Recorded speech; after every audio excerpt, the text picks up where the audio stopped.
Can you just say you have faith and be saved, even if nothing about how you live actually changes? This question stuck with me as I read the first chapter of The Pursuit of God. The chapter is called Following Hard After God, and that's really the whole chapter in 4 words. The idea is that we're meant to actively and deliberately pursue God, not just know Him, pursue Him. Tozer opens up with two doctrines. First, prevenient grace, which in Christian theology is the divine initiative that guides and empowers individuals to freely respond to the gospel. In other words, or simply put, the idea that God puts the urge in us to pursue Him before we ever go looking. No man can come to me except the Father which had sent me draw him. God's already done the work. The pursuing is on us. Second, justification by faith. The belief that God declares us righteous through trust in Christ, not through what we do. We're already saved, we just have to accept it. Two different doctrines, similar bottom line. God's already done the work. God's already done his part. And that's where Tozer turns critical. He says the modern version of the second doctrine has rendered religious conversion mechanical, spiritless, and transactional. He goes further, Christians, he says, are in real danger of losing God amid the wonders of his word. We know God without loving him. We seek God and God plus comfort, plus approval, plus whatever else, instead of pursuing God or seeking God as the actual treasure. Furthermore, amid all the rules of religion, we seem to have forgotten that pursuing God is a personal endeavor. It's not religious norms or simply believing what's fed to us by religion that builds a relationship with Him. Rather, it is only through seeking Him or spending time with Him again and again that we fully get to know Him. It takes a real conscious effort to seek Him, not just passive rule following. And that's the whole chapter broadly. But it was the second doctrine, justification by faith, that actually stuck with me because of where I used to stand on it. I actually love how the chapter opened up with this doctrine because it immediately touched on a concept I just recently learned. I used to think salvation worked like this: be good, do good things, earn your way there. That was the whole model in my head throughout my whole life. But this is not what the doctrine says. God already saved us. It's not something I build toward, it's something I accept. And I find that really interesting because, again, it's contrary to what I believed my whole life or the way that I've framed it my whole life. And looking at it now, it seems that I've been busy just trying to avoid hell instead of looking towards heaven or looking towards God. I didn't think that I needed to seek God or try to know God because I thought doing good was enough. And yeah, I also find it interesting because it's led to more questions that it answered.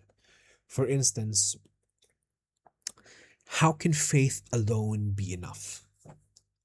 I find it hard to believe that simply proclaiming faith can lead to salvation, as to me, that can be abused. For example, if I say that I had faith and then live a life unguided by that faith, meaning I sin or consciously sin, would I actually be worthy of salvation? I would think not. But of course, I may be wrong. But to me, that just seems sound. Or here's another way to ask it: if I live unguided by the faith I proclaim, am I actually faithful? There's a line in the chapter that says, faith may now be exercised without a jar to the moral life and without embarrassment to the Adamic ego. Somehow modern faith has made it so that Christ can be received, quote unquote, oh sorry, quote unquote received without loving him, and that man can be quote unquote saved without a hunger or thirst for God. Tozer, of course, doesn't agree with this mere reduction of faith as it doesn't promote the pursuit of God. Yet, despite this opposition, it's still unclear to me if the stripped down version of faith allows for salvation. For if it for if it doesn't, wouldn't that mean that good deeds do in fact factor into being saved? So the question remains, is faith or its proclamation enough? But it's not just the faith without works question that stuck with me. There's a second one, and it's harder to even put into words. It seems that every time I sit in a conversation about faith, granted that I haven't had many, the arguments never feel rational. Instead, they feel irrational. Like, to actually defend God, you have to lead with faith first. And as a doubter, that's a strange place to land. How am I supposed to see it from a believer's side if seeing that way already requires me to believe? And and that's where I think it loops back to prevenient grace. And maybe that's the whole point. You don't reason your way to God. You have to be open to being drawn there first, before logic even gets a vote. There's a real surrender in that. You bypass what's rational and you just choose to believe. It's funny how I'm here after simply being introduced to someone of strong faith. Her faith has somehow shaken my doubtfulness, and I wonder if this is God's way of urging me to seek Him. Still, I've long thought of myself as a rational person or someone rational, a man of science per se. So there is this hesitation and I guess a leap of faith that I have to make if I am to seek or try to understand and fully know God. Then there's this third question, and honestly, it's also rather uncomfortable. Tozer wants us to seek God as a treasure, not God and something, just God fully.